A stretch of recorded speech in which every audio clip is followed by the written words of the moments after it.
ازيكم يا شباب تالتة اعدادي، عاملين ايه؟ اتمنى تكونوا بخير. معكم مستر محمد خالد، مدرس مادة الدراسات الاجتماعية للصف الاعدادية ومدرس مادة التاريخ للثانوية العامة. ان شاء الله باذن الله السنة دي هنشرح مع بعض منهج الدراسات الاجتماعية. المفروض هنبدأ بالتاريخ لأن انا دايما بحب ابدأ اشرح تاريخ. الدرس الاول تاريخ عندك كان بيتكلم عن درس مصر بين المماليك والعثمانيين، وده درس انا اصلا منزله على اليوتيوب قبل كده السنة اللي فاتت. اتمنى انك تروح تسمعه قبل ما تسمع شرح النهارده. والدرس الثاني كان بيتكلم عن الحملة الفرنسية اللي هي حملة نابليون بونابرت من سنة 1798 لحد سنة 1801، والحملة الفرنسية كانت على مصر والشام. والدرس الثالث بقى ده اللي كان بيتكلم عن ثورة الشعب المصري وتولية محمد علي حكم مصر. طبعا انا منزل الدرس الاول والدرس الثاني قبل كده، طبعا لازم تروح تشوفهم قبل ما تشوف الدرس الثالث. هتلاقيني حتى لو انت واخدهم قبل كده هتلاقيني ضايف حاجات كتير جدا في الشرح تساعدك على الفهم. النهارده بقى ان شاء الله هناخد الدرس الثالث واللي بيتكلم عن ثورة الشعب المصري وتولية محمد علي. طيب نفتكر مع بعض الدرس الاول كده كان بيتكلم عن ايه؟ كان بيتكلم ان مصر كانت ولاية مملوكية، اصلا الدولة المملوكية قامت في مصر، بس بعد كده السلطان سليم الاول حارب الدولة المملوكية في معركة مرجداوك ومعركة الرويدانية، وقدر انه ياخد مصر ومصر اصبحت ولاية عثمانية. بعد كده نظام الحكم العثماني كان نظام ضعيف، فعلي بيك الكبير عمل حركة اسمها حركة علي بيك الكبير، وساعتها لما طرد الوالي العثماني من مصر وعادت مصر ولاية مملوكية. بعد كده السلطان العثماني راح كلم محمد بيك ابو الدهب، ده النائب او الدراع اليمين بتاع علي بيك الكبير، وساعتها محمد بيك ابو الدهب انحاز للسلطان العثماني، فمصر عادت مره اخرى ولايه عثمانيه تحت قياده شيخ البلد محمد بيك ابو الدهب. يبقى امتى ظهر منصب شيخ البلد في مصر؟ بعد فشل حركه علي بيك الكبير. بعد كده مصر فضلت ولايه عثمانيه لحد ما الاوضاع كانت سيئه جدا في مصر، ففي واحد اسمه القنصل الفرنسي بعت تقرير لحكومه فرنسا ان هم يبعتوا حمله لمصر عشان الاوضاع سيئه، الدنيا ضعيفه، مفيش حد يقدر يقاوم الحمله، فهو استغل ضعف الاوضاع في مصر. عشان كده فرنسا فعلا بعتت حمله بقياده نابليون بونابرت. وانت عارف طبعا نابليون بونابرت احضر معاه علماء ومشايخ، علماء في مختلف العلوم والفنون عشان يدرسوا احوال مصر ويعرفوا ازاي يستغلوا مواردها. طبعا نابليون بونابرت للمعلومه كان جاي يقول للمصريين ان انا شيخ وبعرف الدين ومش عارف ايه، عشان كده انا قلت مشايخ وطبعا نابليون بونابرت احضر معاه مطبعتين، واحده عربيه وواحده فرنسيه عشان يطبع المنشورات للناس. رقم 3 طبعا لازم يجيب معاه جيش، وعرفت ان الحمله الفرنسيه جت من ميناء اسمه ميناء طولون وجت سرا. ونابليون بونابرت بعد كده لما الدول الاوروبيه تحالفت، انا بس براجع معاك بسرعه، لما الدول الاوروبيه تحالفت ضد فرنسا نابليون بونابرت رحل من مصر سرا زي ما جه سرا عشان يساعد طبعا فرنسا ضد التحالفات الاوروبيه، وساب الحمله او ترك الحمله في ايد نائبه كليبر. وكليبر كان من انصار الجلاء، كان شايف ان الحمله لازم تمشي من مصر عشان عددها بيقل، عشان المصريين بيعملوا ثورات، علشان المماليك اصلا كمان بيقاوموا، وعلشان الدوله العثمانيه عماله تبعت حملات وهكذا. عشان كده كليبر كان من انصار الجلاء، وكان عايز يعمل اتفاقيه اسمها اتفاقيه العريش سنة 1800 مع الدولة العثمانية، ولكن ساعتها انجلترا رفضت الاتفاقية ورفضت ان الدولة او الحملة الفرنسية تخرج من مصر على نفقة الاسطول العثماني. طبعا الحملة الفرنسية اسطولها اتدمر في معركة ابي قير البحرية. انا بس برجع لك على اللي فات، لو انت طبعا ما حضرتش الدرس الاول والدرس الثاني لازم تروح تشوفه من الاول، بعد كده تيجي تحضر الدرس الثالث. طبعا بس في الاخر كليبر اتقتل على يد واحد اسمه سلمان الحلبي، والحمله بعد كده قادها واحد اسمه مينو كان عايز يعمل مصر مستعمره، ووضع خطه فعلا عشان يصلح الزراعه والصناعه والتجاره والصحه والقضاء، ولكن انجلترا بعتت اسطول حربي، الدوله العثمانيه بدات تبعت اساطيل ثانيه وحملات ثانيه، عشان كده خرجت الحمله الفرنسيه من مصر سنه 1801. احنا بقى هنتكلم عن الدرس الثالث واللي بيتكلم عن ثورة الشعب المصري وتولية محمد علي حكم مصر. نعرف ازاي محمد علي تولى حكم مصر، بس قبل ما نعرف ازاي محمد علي تولى حكم مصر عايزين نعرف الاوضاع في مصر كانت عامله ازاي. رقم 1 قال لك شهدت الفترة في مصر بعد خروج الحملة الفرنسية، طبعا انت عارف ان الحملة الفرنسية خرجت سنة 1801. شهدت الفترة بعد خروج الحملة الفرنسية فترة من الفوضى والاضطرابات، الدنيا في مصر ما كانتش مستقره، كان في فوضى واضطرابات. طيب اشمعنى مصر كان في فوضى واضطرابات؟ قال لك عشان كان في صراع على الحكم، دايما الناس اللي موجودين في مصر بيتصارعوا على الحكم، فمصر مش دوله مستقره، لا مصر فيها فوضى. طيب مين اللي كان بيتصارع على الحكم؟ رقم 1 قال لك المماليك، اصلا المماليك لسه موجودين في البلاد عادي وبيتصارعوا على الحكم وعايزين يرجعوا تاني يحكموا مصر. رقم 2 العثمانيين، اصلا مصر ولايه عثمانيه، فالدوله العثمانيه بتحاول تحمي مصر عشان تفضل هي اللي مسيطره عليها. رقم 3 الانجليز، انجلترا. واحد يجي يقول لي ليه؟ اقول لك علشان الحمله الفرنسيه لفتت انظار العالم لموقع مصر الجغرافي، خاصه انجلترا، وانجلترا قالت لك الحمله الفرنسيه فشلت، انا بقى عايز اعمل حمله وانجح واخد مصر. يبقى دلوقتي الفتره اللي بعد خروج الحمله الفرنسيه كانت فتره مستقره، يعني بعد ما الحمله مشيت من مصر اخيرا استقرينا. تقول لي لا يا مستر، شهدت الفتره دي فوضى واضطرابات. طب ليه؟ بسبب الصراع بين رقم واحد المماليك كان بينهم صراع، والعثمانيين.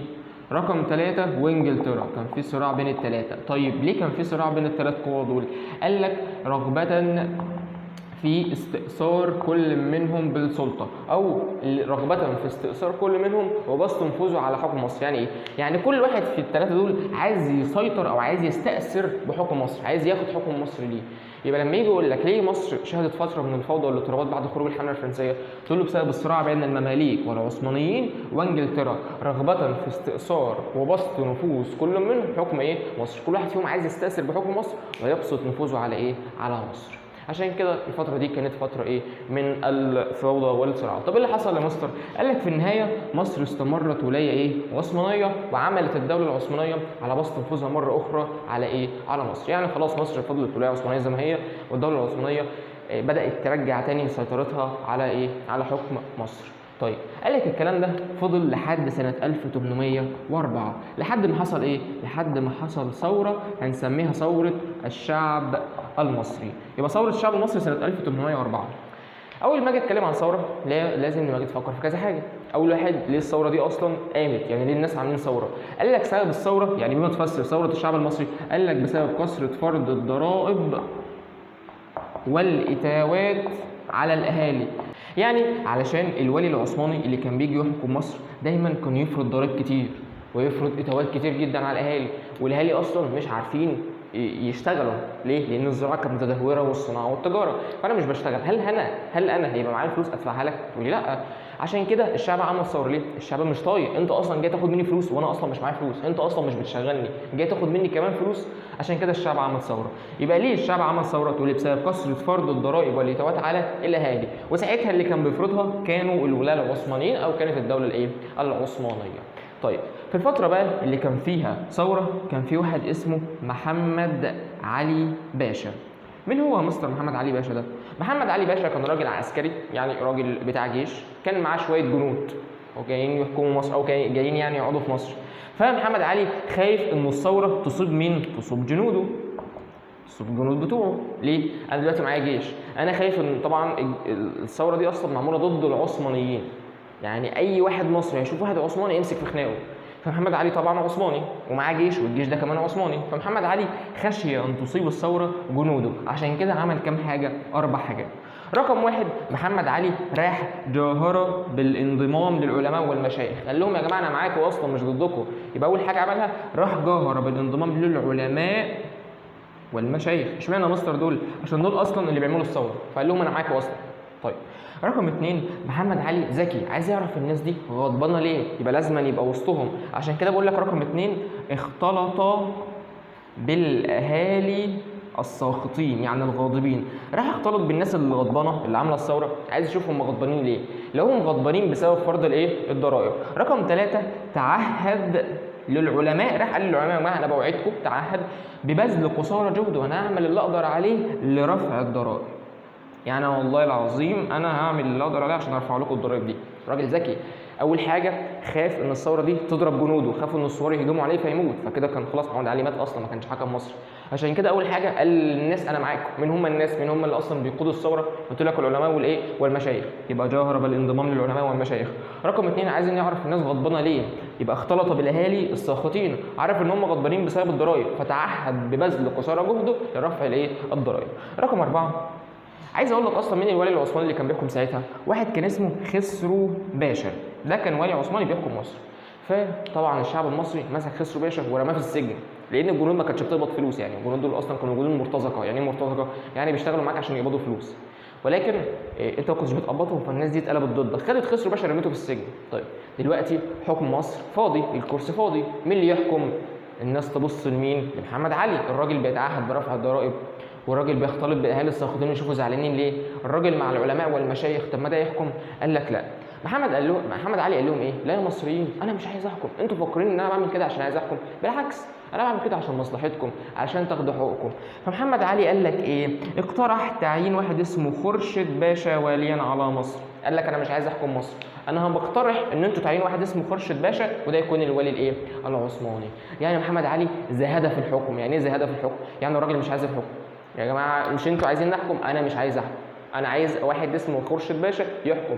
واحد يجي يقول لمصر امال محمد علي بيعمل كده ليه؟ هو يا ابني بيعمل كده عشان يحكم، ولكن هو مش عايز يبين لهم ان هو عايز الحكم، عشان لو عمل كده هيشكوا ان هو طمعان في الحكم فهيطردوه بره مصر. عشان كده بقول لك ان محمد علي ايه؟ زاهد في الحكم. يعني الراجل اصلا مش عايز ايه؟ يحكم. وفعلا محمد علي بالحركات اللي عملها دي كسب عطف الشعب وثقات زعمائه. الناس بداوا ينظرون لمحمد علي كرجل عادل يكره الظلم. الراجل ده شايف ان احنا مظلومين، يبقى هو بيكره الظلم ليه؟ عشان هو بيتعهد برفع الضرائب. يبقى الراجل ده طالما هو مش ظالم يبقى هو عادل. يبقى بدا الناس ينظرون اليه كرجل ايه؟ عادل يكره الايه؟ تقول يكره الظلم. بالاضافه انه كسب عطف الشعب. الناس بقت شايفاه انه راجل ايه ده؟ انت ازاي عطوف وودود كده؟ ازاي عايز تشيل الضرائب ومش طمعان في الحكم؟ عشان كده بقول لك ان محمد علي كسب عطف الشعب وثقة زعمائه، فبدأ ينظرون اليه الناس كرجل عادل يكره الايه؟ يكره الظلم. هناخد بعد كده ايه اللي حصل. طيب احنا وقفنا عند ايه؟ وقفنا ان محمد علي عمل ايه علشان الثوره ما تصيبش جنوده. بعد كده قال لك احنا متعودين ان في 3 قوى كانوا بيتصارعوا على مصر، مماليك، عثمانيين، انجلترا. قال لك بدات تظهر قوه رابعه اسمها قوه الزعامه الشعبيه. يعني ايه مصدر الزعامه الشعبيه؟ ناس زعماء من الشعب، عشان كده سميناهم الزعامه الايه؟ الشعبيه. دول اللي بيزعموا الشعب، دول اللي بيحكموا الشعب، او دول الراس العاليه في الشعب اللي دايما بيتكلموا مع الولي العثماني او بيتكلموا مع السلطان الايه؟ العثماني. ودول قوه جديده جدا ظهرت على الساحه اسمها الزعامه الايه؟ الشعبيه. قال لك ان الزعامه الشعبيه اجتمعوا في دار اسمها دار المحكمه، عايزين يشوفوا احوال مصر ماشيه ازاي. هل الراجل خورشيد باشا ده عمل حاجه جديده؟ فلو ان خورشيد باشا ما عملش اي حاجه جديده، برضه لسه في ضرائب، لسه الاحوال مش متظبطه. فالزعامه الشعبيه لما اجتمعوا في دار المحكمه اللي اسمها بيت القاضي، طبعا انت عارف ان القاضي ليه بيت، مش بيت اللي هو بيروح ليه لمراته وعياله، لا، بيت اللي هو المحكمه. فدار المحكمه اللي هي بيت الايه؟ القاضي. المهم لما اجتمعوا في دار المحكمه قرروا عزل خورشيد باشا وتعيين مين؟ وتعيين محمد علي واليا على مصر. واحد يجي يقول لي ياه اخيرا، اقول لك اصبر. هل دلوقتي ينفع ان الزعامه الشعبيه تشيل خورشيد وتعين محمد علي؟ تقول لي يا مستر طب هم قرروا كده. اقول لك هم قرروا، بس مين اللي ليه السلطه يعمل كده؟ واحد يجي يقول لي استنى كده، هي مصر اصلا ايه؟ مصر ولايه عثمانيه، يبقى المفروض اللي يعزل حد ويشيل حد السلطان الايه؟ العثماني.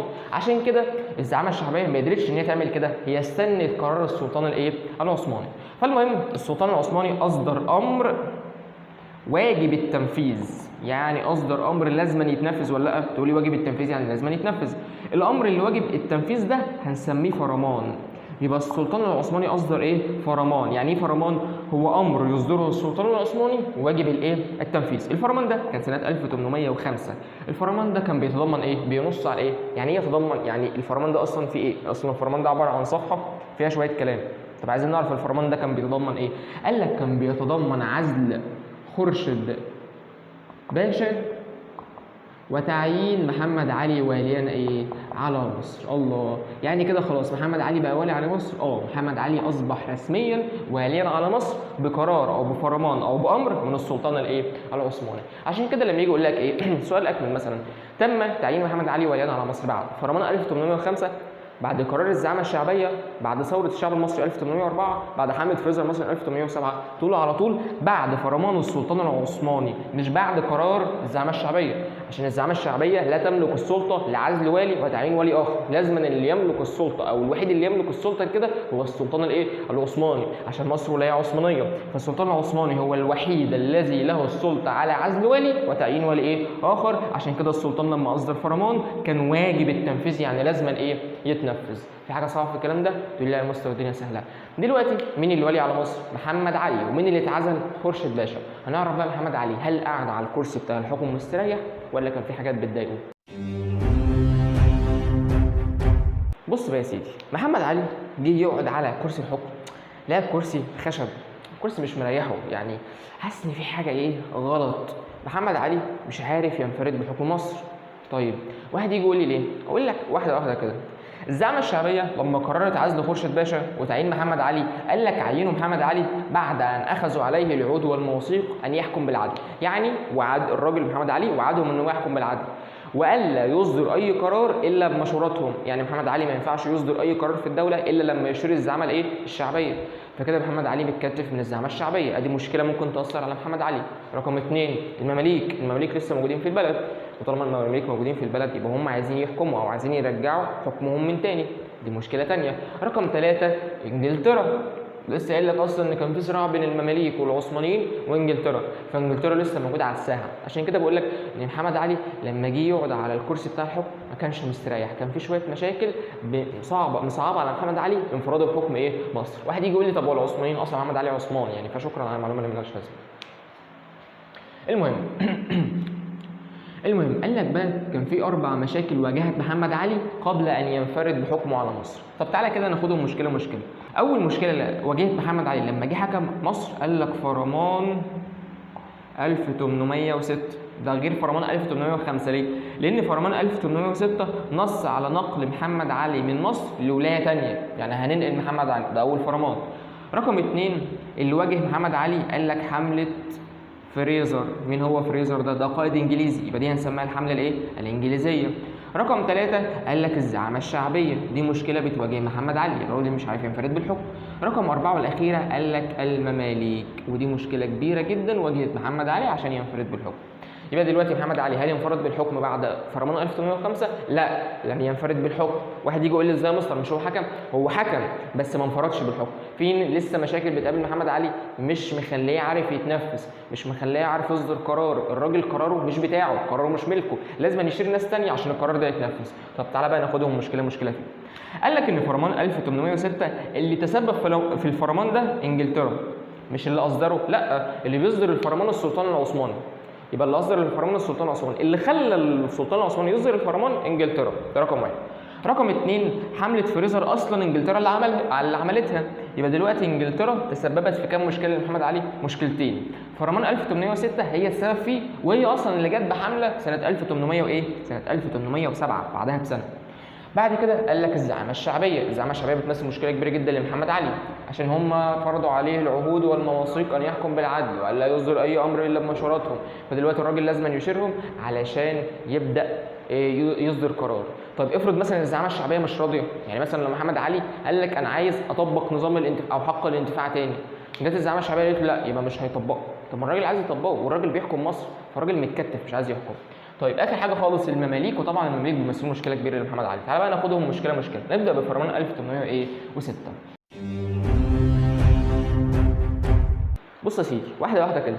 دلوقتي ايه اللي حصل؟ ايه الاحداث اللي في مصر؟ تقول لي يا مستر والله العظيم السلطان العثماني اصدر فرمان سنه 1805 بينص على عزل خورشيد وتعيين محمد علي وليا على ايه؟ على مصر. وقبل ان ينفرد محمد علي على مصر الراجل كان في مشاكل بحكمه على مصر، يعني كان في مشاكل بتواجهه، فالراجل كان عايز يتخلص من هذه المشاكل عشان يضمن استقرار الحكم في يده.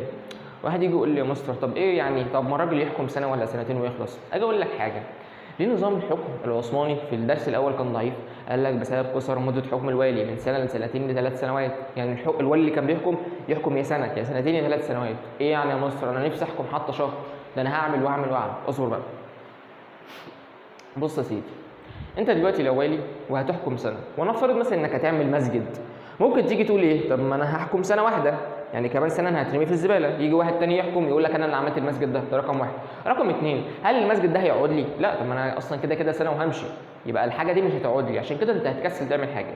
فلما الحكم يبقى ضعيف او الحكم قصدي يبقى قصير، انت مش هتقدر تعمل حاجه، يعني مش هتلحق اصلا تعمل حاجه، ولو عملت حاجه مش هتتنسب لك، ولو عملت حاجه محدش هيقول انك عملتها، ممكن واحد تاني يجي يقول لك انا اللي عاملها اصلا مش انت. عشان كده محمد علي كان عايز يضمن استقرار الحكم في يده اطول فتره ممكنه عشان يقدر يبني مصر. الراجل عايز يعمل حاجات، الراجل مش جاي يقول لك انا عايز اسرقك وامشي، لا، الراجل فعلا عايز يبني مصر، بس عايز يضمن الحكم يفضل في ايده فتره كبيره جدا عشان اقدر ابني، عشان الحق اعمل حاجه. عشان كده محمد علي كان عايز يتخلص من اي مشكله بتقابله عشان ينفرد بحكم مصر، وفعلا ده حصل في الاخر. المهم سنة 1806 قال لك انجلترا لم ترضخ بحكم محمد علي. يعني ايه لم ترضخ؟ يعني لم تقبل بحكم محمد علي. عشان كده انجلترا راحت لمين؟ راحت للسلطان العثماني. فقعدت معاه كده قعدة عرب، قالوا له ايه؟ اقول لك ايه، انا مش قابل ان محمد علي يصبح واليا على مصر. ايه رايك تصدر فرمان تعزل محمد علي وتعين واحد اسمه محمد بك الالفي؟ اما السلطان العثماني مبرق لهم كده، قال لهم مين؟ واحد يجي يقول لي برق لهم ليه؟ بقول لك ركز، انجلترا تطلب من السلطان العثماني عزل محمد علي العثماني من مصر وتعيين محمد بك الألفي. محمد بك الألفي ده من البكوات المماليك، يعني انجلترا بتقول له شيل الولي العثماني من مصر وعين لي واحد مملوكي. عشان كده السلطان العثماني برق لهم، فقالت له ايه؟ بلاش محمد بك الألفي، عين محمد بك الألفي او اي والي عثماني اخر، يعني ممكن تعيين لاي حد تاني مش لازم محمد بك الايه؟ الألفي. يبقى في سنه 1806 انجلترا لم ترضخ بحكم محمد علي او لم ترضخ بحكم محمد علي وليا على مصر. عشان كده راحت طلبت من السلطان العثماني اصدار فرمان بعزل محمد علي وتعيين محمد بك الألفي، ده تابعها الراجل اللي تبعها، او اي ولي مملوكي ايه؟ او اي ولي عثماني ايه؟ اخر. وفعلا السلطان العثماني اصدر فرمان جديد سنه 1806. الفرمان ده بينص على نقل محمد علي من مصر الى ولايه اسمها ولايه سالونيك، ودي موجوده فين؟ في مقدونيا. يعني محمد علي هيمشي من مصر خلاص، هينعزل من مصر ويتنقل لولايه ثانيه اسمها ولايه سالونيك فين؟ في مقدونيا. ده فرمان 1806. طيب مين ساعتها اللي المفروض يقبل او يرفض؟ ساعتها الزعامه الشعبيه. طيب تعالى بقى نعرف، قبل ما نعرف موقف الزعامه الشعبيه نعرف ايه هي محتويات الفرمان او الفرمان ده بيتضمن ايه. قال لك رقم واحد نقل محمد علي من من مصر الى ولايه سالونيك فين؟ في مقدونيا. يبقى محمد علي هيمشي من مصر. طيب هنسلم السلطه لمين؟ قال لك تسليم السلطه دون مقاومه او معارضه الى والي عثماني اخر جاء مع الاسطول الذي حمل فرمان 1806. مش فاهم حاجه، صلى على النبي.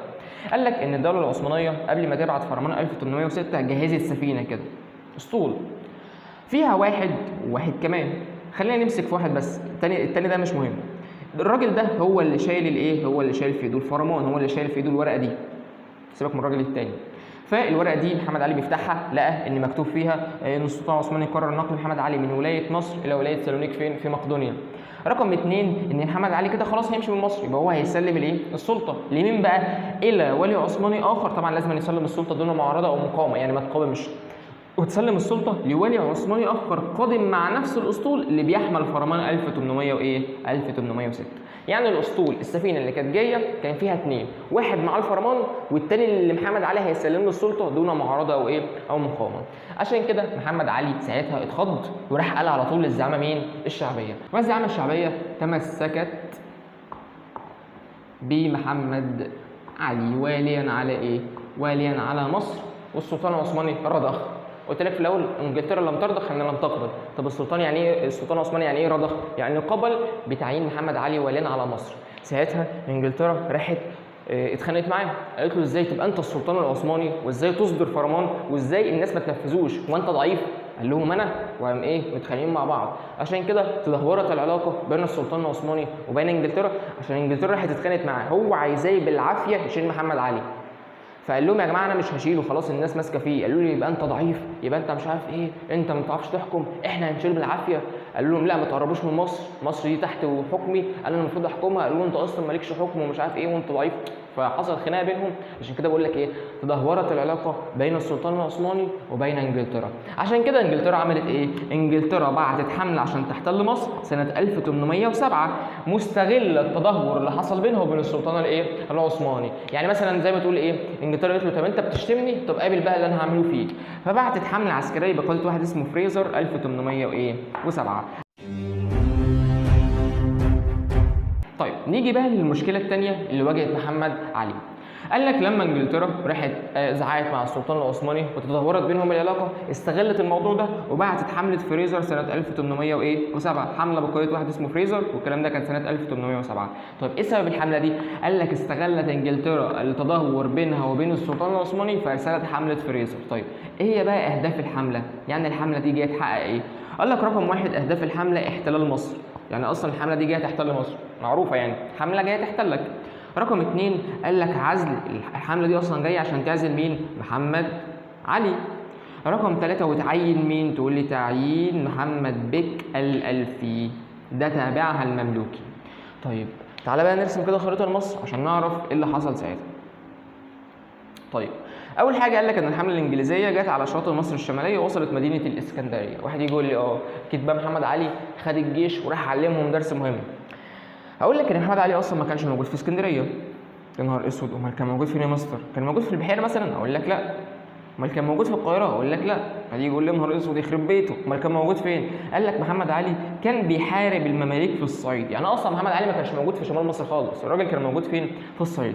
امال مين يا مستر اللي هيتصدى للمماليك الانجليز دول؟ هل هم احتلونا؟ اقول لك ساعتها جه واحد اسمه عمر مكرم، وعمر مكرم كان زعيم الزعامه الشعبيه، يعني كان من قاده الزعامه الايه؟ الشعبيه، وهو اللي قام بالحمله الانجليزيه وقدروا يهزمها في منطقه اسمها منطقه رشيد اللي هو فرع رشيد، ومنطقه اسمها منطقه الحماد. يبقى ايه هي نتائج الحمله؟ تقول لي هزيمه الحمله في رشيد والحماد. غير كده جلاء الحمله الانجليزيه عن مصر، يعني الحمله الانجليزيه اصلا مشيت من مصر مقابل ايه؟ مقابل ان احنا اخرجنا عن الاسرى بتوعهم، يعني احنا لما هزمناهم في رشيد والحماد خدنا منهم اسرى. هم لما مشيوا مقابل ان احنا نفرج عن الايه؟ عن الاسرى. قالوا خلاص احنا هنمشي بس تسيبوا لنا الاسرى بتوعنا، يعني ناخدوهم معانا.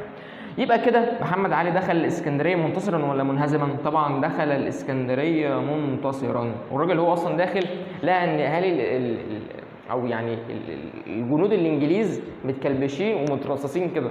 يبقى كده الراجل دخل منهزم ولا منتصر؟ طبعا محمد علي دخل الاسكندريه ايه؟ منتصرا. يبقى احنا كده خدنا ان محمد علي واجهته مشكله ثانيه وهي الحمله الانجليزيه، وعرفنا ان هو برده تغلب عليها. تعالى بقى ناخد المشكله اللي بعد كده. ركز كده معايا. يبقى احنا كده خدنا ان محمد علي واجهته كام مشكله؟ 4 مشاكل. مشكلتين خدناهم في الاول واللي هم ايه؟ تاني. قال لك اول حاجه يا مستر فرمان 1806. فرمان 1806 كان بينص على نقل محمد علي من مصر الى ولايه ايه؟ سالونيك في مقدونيا، وساعتها تمسكت الزعامه الشعبيه بمحمد علي، فتدهورت العلاقه بين السلطان العثماني وانجلترا. فاكر في الاول قلت لك ان انجلترا كانت السبب في الفرمان ده، هي اللي راحت قالت للسلطان العثماني، فلما السلطان العثماني ما قدرش ينفذ كلمته اتخانقت معاه، فتدهورت بينهم العلاقه. استغلت التدهور ده وبعتت حمله فريزر سنه 1807، وساعتها حمله فريزر فشلت وانهزموا في رشيد والحماد ومشوا عن مصر، اللي هو جلاء الحمله عن مصر مقابل الافراج عن الاسرى، ودخل محمد علي الاسكندريه ايه؟ منتصرا. تعالى بقى ناخد المشكله رقم 3 وهي مشكله الزعامه الشعبيه. ايه اللي حصل يا مستر بعد كده؟ قال لك محمد علي بعد ما تخلص من انجلترا جاي يقعد على الكرسي، برضه الكرسي مش مريحه، يخرب بيته، الراجل عايز يعمل ايه؟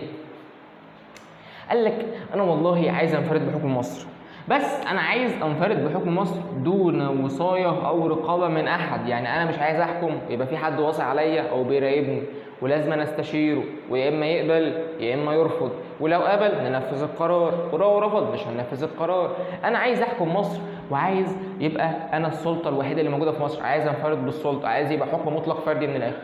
عشان كده محمد علي اراد ان يتخلص من الزعامه الايه؟ الشعبيه. فالراجل فضل مستني مستني مستني، وبالصدفه حصلت ازمه اسمها ازمه نهر النيل او ازمه انخفاض منسوب نهر الايه؟ النيل. لما منسوب نهر النيل انخفض او قل، يعني حصلت ساعتها ازمه اقتصاديه في مصر، فالدوله مش معاها فلوس، حصلت ازمه اقتصاديه. ليه؟ نهر النيل اللي بيروي له الاراضي الزراعيه منسوبه قل، فالانتاج هيقل، فبدل ما كنت ببيع بفلوس كتير هبيع بفلوس قليله. دلوقتي دي مصيبه لان هيحصل لي ازمه ايه؟ اقتصاديه. فالدوله بدات تفرض ضرائب زياده. بدل ما الدوله كانت بتفرض 5 قروش، محمد علي قال لهم افرضوا يا جماعه مثلا 10 قروش، الضعف.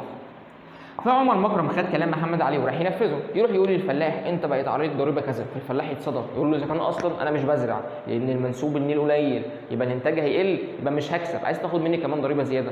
فالناس غضبت وعملت ثوره كده عاديه وراحوا لمحمد ايه؟ علي. محمد علي كده واقف، الراجل مش واخد باله من حاجه، بيبص يمين وشمال لان الشعب جاي. فعمر مكرم بيبص له كده بيقول له يعني هنعمل ايه طيب في المصيبه اللي احنا عملناها دي؟ وساعتها محمد علي صدم عمر مكرم، قال للشعب انتوا جايين تعملوا ايه؟ فالشعب ساعتها قال له احنا جايين نعترض على الضرايب الكتير اللي انت جدا فارضها، وانت ازاي فرض كل الضرايب دي واحنا اصلا مش بنكسب فلوس؟ محمد علي قال لهم ضرايب اللي انا فارضها، يعني يا جماعه انا بفرض عليكم ضريبه 5 قروش، ما فرضتش عليكم غيرها. فالشعب ساعتها يبص لعمر مكرم يقول له يعني انت بتسرق بتاخد مننا ضرايب زياده؟ محمد علي يقول لهم انا مالي بقى، الراجل حرام بياخدوا حقكم منه. فعلا ساعتها الشعب غضب من عمر مكرم.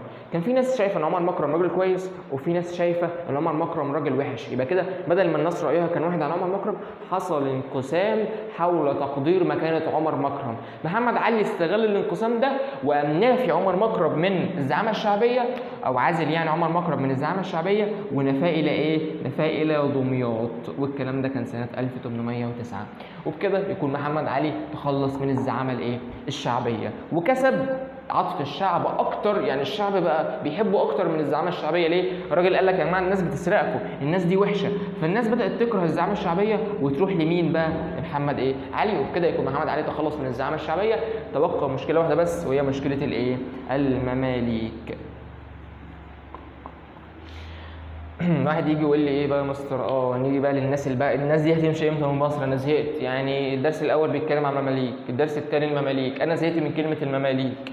محمد علي عمل ايه بقى في المماليك؟ قال لك محمد علي يعني كان يرغب في التخلص من المماليك منذ اللحظه الاولى من حكمه، يعني من اول ما وصل مصر محمد علي كان عايز يتخلص من المماليك اصلا، ويتخلص من المماليك بكذا طريقه. اجي اسال سؤال، ليه يا مستر اصلا محمد علي تخلص من المماليك؟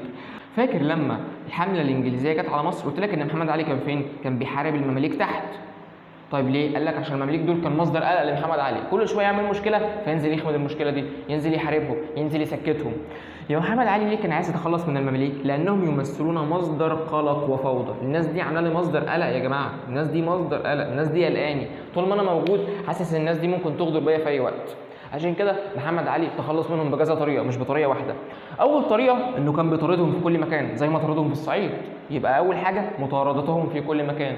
رقم 2 حرمانهم من المناصب العليا، بدأ يحرمهم من المناصب العاليه في البلد، زي ايه مثلا؟ زي مشيخه البلد، محدش بقى يتولى مشيخه البلد من المماليك، كان بيخليها من المصريين عشان يحسس المصريين ان هو بيحبهم، وعزل تماما المماليك عن المناصب المهمه والمناصب العليا في البلد.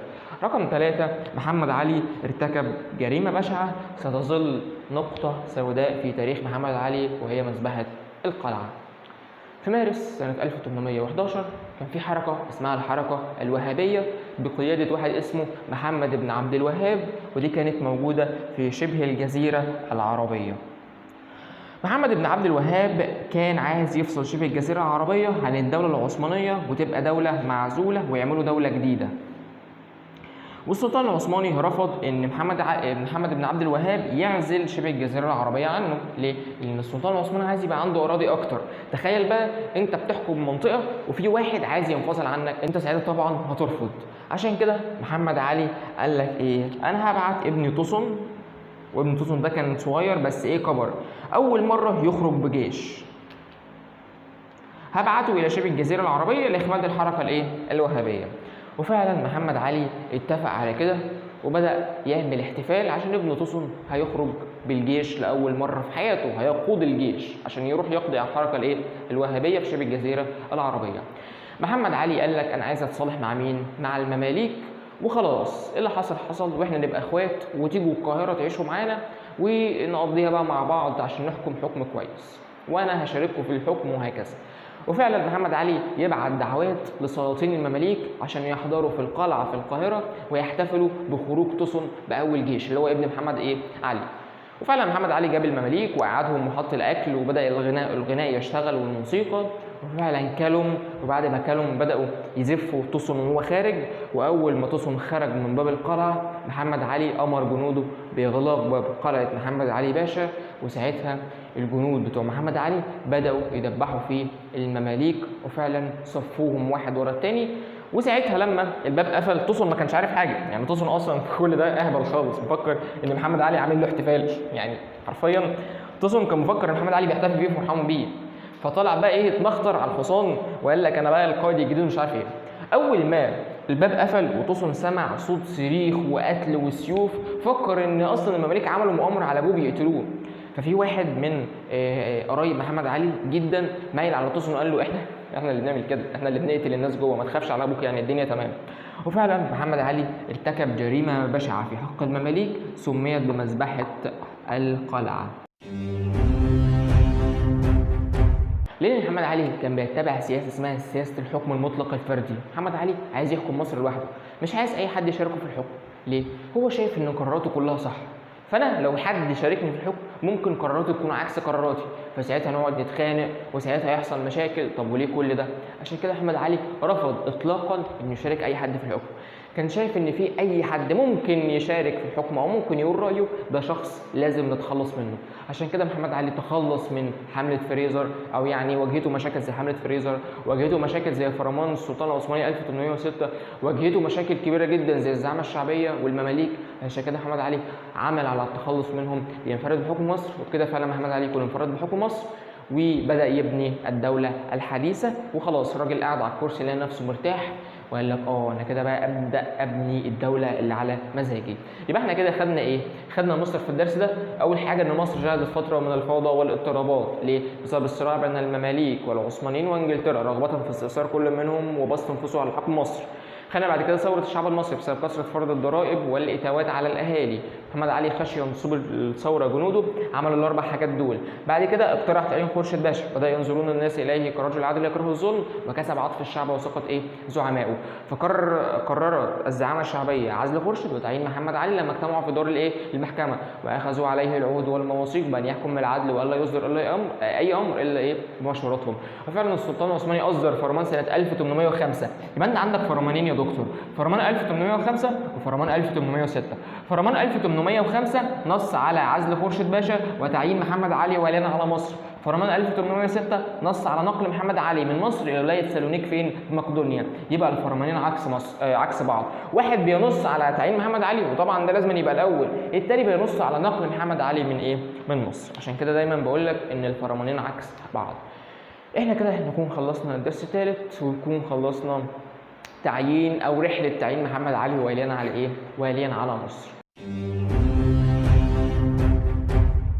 ان شاء الله باذن الله. يعني واحد يجي يقول لي بعد اذنك يا مستر انا عايز اقول لك حاجه، انا رحت شفت الدرس الاول اللي انت نزلته، لقيتك بتقول انك هتنزل الدرس الثاني، وانت فعلا نزلته. رحت اشوف الدرس الثاني لقيتك بتقول انك هتنزل الدرس الثالث، الكلام ده كان السنه اللي فاتت وانت ما نزلتوش. فهل انت مثلا تغدر بينا زي محمد علي ما غدر بالزعامه الشعبيه ما تنزلش الدرس الرابع؟ بقول لك والله ان شاء الله باذن الله هنزل الدروس الباقيه، ما تقلقش. انا بس مش بصور بسبب احداث كتير جدا في حياتي، فانا يعني الصحه يا دوبك، يعني الصحه يا دوبك. الواحد يا دوب بياكل بيشرب بيشتغل في الدروس، عندي شغل تاني بشتغله، يروح ينام يصحى يكرر نفس الكلام كل يوم، والحمد لله وراضيين وبنتعب وبنسعى علشان في الاخر نوصل للي احنا عايزينه، وان شاء الله نوصل للي احنا عايزينه.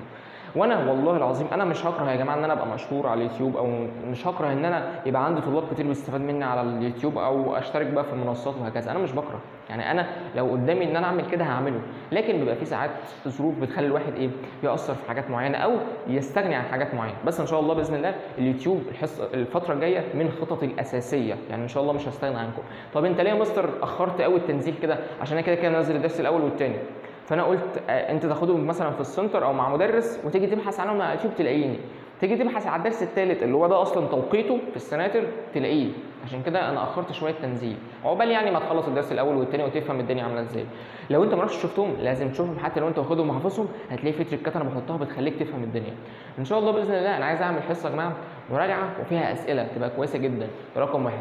رقم اثنين ان شاء الله عايز انزل جغرافيا الحصه الجايه مش تاريخ، عايزين ننزل الدرس الاول والدرس الثاني. طبعا الدرس الاول جغرافيا هو تافه جدا، اللي بيتكلم عن موقع القارات والمساحه، حاجه تافهه جدا بجد يعني.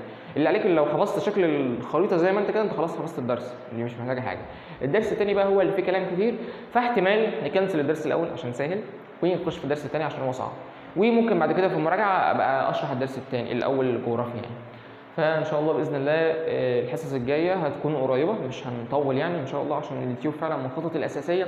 بس ربنا يستر، لان انا والله انا اللي بصور، يعني مفيش حد ورا الكاميرا، انا اللي بمنتج، انا اللي بعمل ابلود للفيديو، انا اللي بعمل كل حاجه. فالموضوع صعب، انا محدش بيشتغل لي او محدش بيشتغل معايا حاليا. ان شاء الله بعد كده يبقى معانا تيم والدنيا تظبط يعني، ولكن احنا لسه في البدايات بقى والبدايات كلها حكايات وهيبقى فيه ذكريات ومش عارف ايه. اتمنى انك تكون استفدت من الدرس، اتمنى انك استفدت من الشرح. لو عجبك الشرح ما تنساش تعمل سبسكرايب للقناه عشان اول ما انزل اي فيديو ينزل لك. ما تنساش تعمل لايك، ما تنساش تعمل شير للفيديو للواتساب لاصحابك على الجروبات، لجروبات الفيس بقى والتيك توك، وظبط كده الدنيا عشان مجهودي ده ما يحسش من جروح على الارض. كان معكم مستر محمد خالد، والسلام عليكم ورحمه الله وبركاته.